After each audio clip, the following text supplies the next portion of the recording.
Hello there, and welcome to the latest FFUK video. And this time, a very special occasion.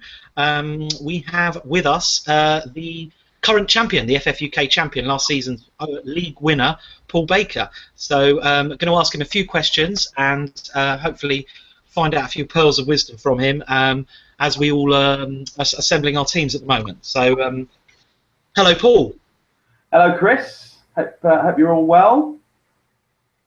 Fantastic. So congratulations once again on last season's win. First question, pretty obvious one. What do you attribute your success to last season? So it's a slightly difficult question to answer, really, just because I didn't expect to win. I never normally win the fantasy football, and I normally give up halfway through the season because I'm doing so badly. I think it's just staying with it as much as anything. Just that investment of time. I mean, there's no shortcut for that. I don't think. You've got to put the time in, and then you get your rewards as a result. So I think it's just that, really, just committing more to it than I have in the past. More than anything. So you didn't do anything differently last season than you had done before, other than perhaps being a bit higher up in the league and therefore being a bit more motivated? Having a reasonable start, being a bit more motivated. I mean, to be honest, the big difference between previous seasons, this season, is the WhatsApp group, if I'm honest. And that's, there's a load of good banter that goes on there that, keeps me interested in, just having a chat, having a bit of banter, and then, checking out the fantasy football as a result of that. It's almost like a reminder as much as anything. Yeah, else. Go and check out the team and see what I've got to do. Yeah, I agree. That has been really good, and it's really funny because I think we get news on that group quicker than you get it anywhere else. Like it's on there before it comes up on BBC and stuff. So. And Sky Sports. So yeah, I mean, we do literally get the latest kind of injury news and stuff, don't we, on there as well, amongst a lot of other stuff as well. Yeah, because you got to sift through some of the other stuff to get to the nuggets. But yeah, really, I was sitting in the pub last night and there was something like 100 messages or something, and then I had a look and there was a little quiz going on, and yeah, no, it's all good. It's all good. Yeah, I think just a note to everyone, really, that if you're going to join the group, turn your notifications off if you're working or busy or whatever, because yeah, it takes over your life otherwise. Okay, so second question is kind of linked to the first, really. In that, do you have a sort of first rule of fantasy football? Is there sort of one rule that you try and adhere to? Well, I suppose any kind of rules I had in the past, I've kind of slightly rejected now, having won the league and having chatted about it over the last sort of weeks and months. Sort of thought again about it, and I was thinking about this in advance, and I was thinking, what now, having won the league, is the one thing that I'd make sure that I did. And I think for me the biggest thing was sticking to a template and ignoring as far as possible differentials. People bang on about differentials all the time. I brought in a load of differentials at different parts of the season. Leighton Baines, Jorginho, Wijnaldum, we all had them. We all brought them in. They all almost universally did absolutely nothing. So I think people spend a lot of time, a lot of effort, and a lot of sort of fantasy football resources on differentials. I don't think they make a blind bit of difference. I think for me, what worked best was trying to get as many of the template players in as possible. The same players everybody else has got. Everyone's got them because they're the best players. Absolutely. But just trying to be ahead of as many people as possible in getting those template players in. Slightly boring, maybe, answer. Well, no, I think there's a point there, though, isn't there? Like, actually, the way to win the race is sort of slow and steady, really, isn't it? It's not about going for maverick pick, about going for. Well, and actually, to your point, I had a quick look to see how many, having won the league, how many game weeks did I win? How many game months did I win? How many game quarters did I win? And the answer was none. Not a single one. Just slow, you're just steady. Just constantly building and building through the season. Okay. Well, that's good advice for any budding managers. I'm sure Pete's watching this, writing it all down. So, need any advice? Well, yeah. So, okay, so obviously winning FFUK, huge moment. How's it changed your life? I don't know if it's changed my life for the better. Yeah. Well, or is your wife now spending next? My wife's not a big fan, if I'm honest. So managing that becomes a little bit harder. She got a day at the spa day out of it, so hopefully that's sort of slightly greased for next season, if that's possible. Absolutely. Okay, so let's talk about next season. let's talk about which teams you think in the league might overperform first. Yeah, that's a really good question. I think it's a really tough one because overperform versus what? Overperform versus last year? Chelsea. Versus expectations, I guess. Well, expectations for Chelsea will be top four. So, and I think they'll probably manage that versus expectations. So, dark horses for me might be, I'm looking at Sunderland. Mm.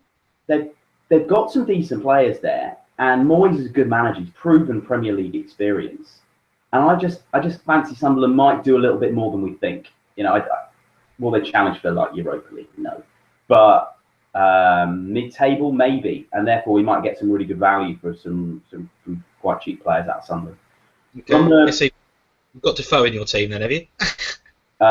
No, I haven't. I might bring him in though. I mean, it's something I'm playing as you are, as everybody is playing around my team. My team at the moment is rubbish, and I need to play with it a lot more. Having said that, it'll probably, given the first game of the season, it probably would have been the best pick, but I'll probably change all 11 players between now and then. But you got the likes of Defoe, Lenz, Kazri, Van Arnholt. There's Kone. We've got a few good players there, so I fancy they might do a little bit more than people think. But the promoted teams, I think Middlesbrough look like a good side. They've got Negredo in up front, so he's had time at Man City and some other big clubs around Europe. So I think Middlesbrough might do okay, and I think Southampton will continue to do really well. People's expectations might be for Southampton, but well, I think 8th, something around 8th, 9th, something like that. Yeah, I think they'll do that. I mean, I think Everton will do a whole load better than last season. So in terms of looking for bargains for players, then I think that they might be another good option. Yeah, I've got my eye on Everton as well. They've got a tricky first game. Well, they've got a semi-tricky first game against West Ham, and then they've got some good fixtures. Okay, so what about underperforming? Who's going to struggle or not do as well as expected this season? Again, I suppose it's what your expectations are. And if you're a Leicester City fan, I guess your expectations are you want to finish in the top 4 again. And I just don't think they will. I think they'll be lucky to finish top 7, to be perfectly honest with you. So I'm certainly not particularly keen on Leicester City for options. I know a lot of Liverpool fans be keen on them finishing top 4. I don't think they will. And they've got a really tough start to the season, certainly first 6-7 weeks. I'm not looking at any Liverpool players. And my own beloved West Ham United, I can't see us replicating the same kind of season this season as we did last. Distracted by Europa League football, although that may not be for much longer after losing 2-1 last night. But if we do get through and do progress a bit, I think that'll be tough. The whole Olympic Stadium thing, I think, will be a distraction. So, where do you think they'll finish? Mid-table, probably. I guess. I mean, it's not flirting with relegation or anything like that. Between 10th and 12th, that kind of area. That's kind of where I'd be happy with that, to be honest. Anything better than that, I think, would be a good result for us. Okay, cool. Right, I've got a couple of questions in from Pete. Okay, probably quite random. They're suitably long, and if you're not sure what the question is, once I've finished reading it, then you're welcome to just say pass or whatever. So, he's very friendly though, because hi Paul, you toyed around with a few tactics early on in the season, captaining midfielders versus weak teams. Making sure you've got value in your squad. Did any of these tactics stick? And were there any other tactics you stuck to throughout the season? So we kind of touched on it already, really, but anything else come to mind there? Yeah, a little bit. I mean, I think something I talked about a bit, and I think I did an article on it, was about trying to boost the value of the squad. And I think that worked to a certain degree for me. Through most of the season, I was occasionally checking what all the team values are through the league, and mine was always one of the highest ones. For whatever reason, and I think that's important. I think that's going to be even more important this season.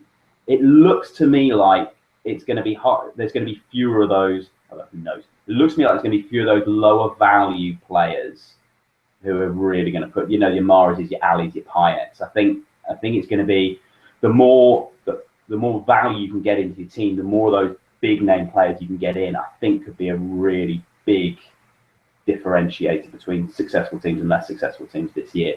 So I'm definitely going to be doing that early doors, trying to boost my team value as much as I can. Most of my transfers will be focused on doing that.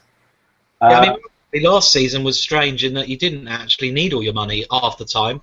No. With all the value in Vardy and Mahrez and the Leicester defence and stuff, you didn't actually need 100 million No. really to have a competitive team. Whereas I think you're right. I think this season already we're looking at sort of premium players in the sort of top 5-6 clubs, and they're all going to be expensive. You can't have more than 3 or 4 of them. So I think you're right. And actually, the difference in having a good team value and an average team value might be the difference between I don't know, a Jordan Henderson and an Eden Hazard by sort of Christmas. So that's a big difference. Absolutely. So yeah, I'm definitely going to be working on that. Pete's referring there to I think it was the other article I wrote about looking at captain's choices. How do you pick the right captain's choices? And I was kind of mucking around with that and looking at what the right captain's picks would have been in the first 10 or 12 weeks of the season. And typically it tended to be a midfielder from a strong team playing against a very weak team, which didn't necessarily really hold true for the rest of the season. Forwards certainly started contributing a lot more to the back of the season. That being said, I'm looking at packing the midfield at the moment. That's where I think the points are going to be, the best value for money is going to be. Okay. That's my current thinking. It may change in the next couple of weeks. Who knows? But that's my current. Okay, next question from Pete.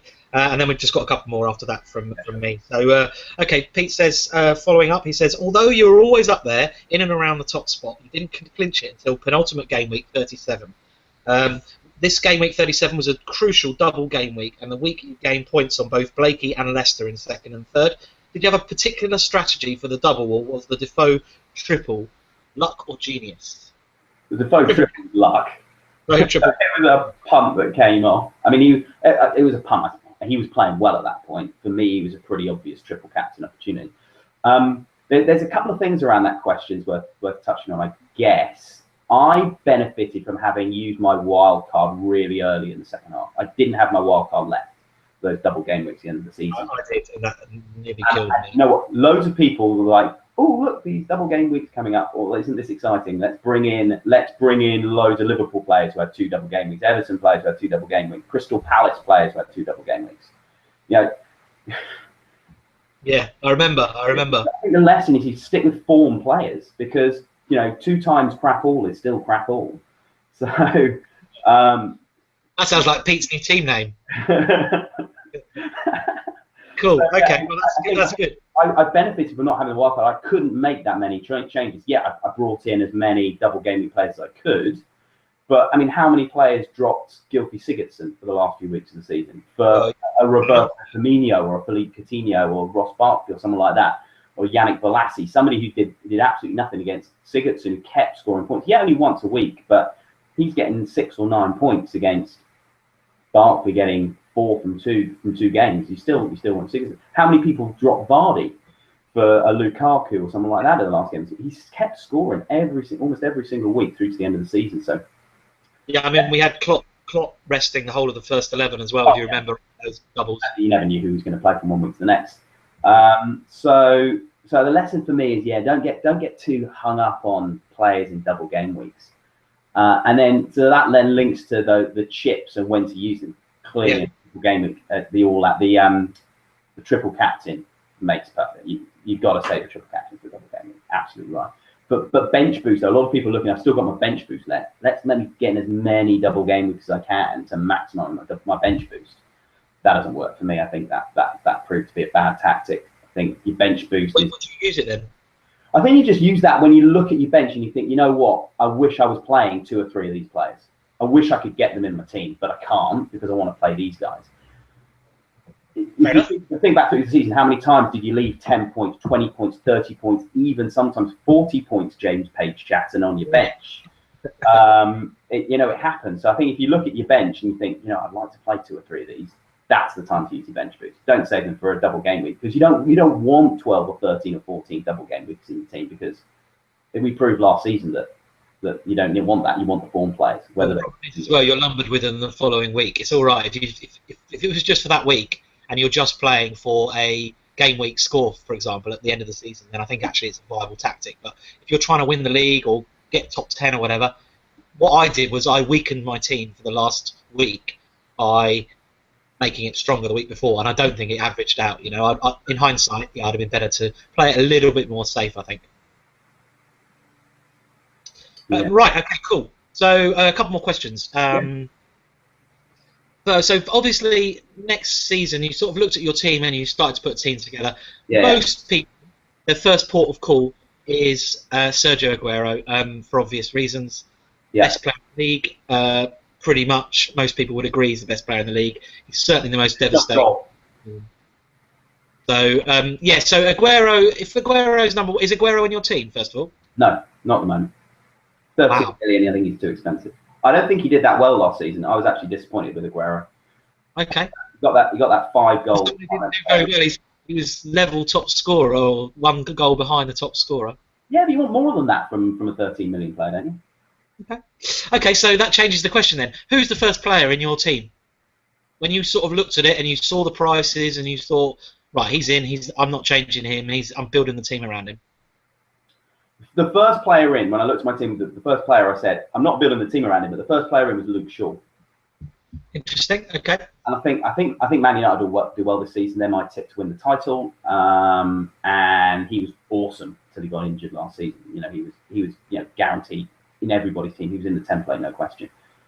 I think he's guaranteed to start for United. So, and he's quite cheap at 5.5. So he was probably the first person I brought in actually. The player I'm building, you don't build a team around a defender though. You build a team around the forwards.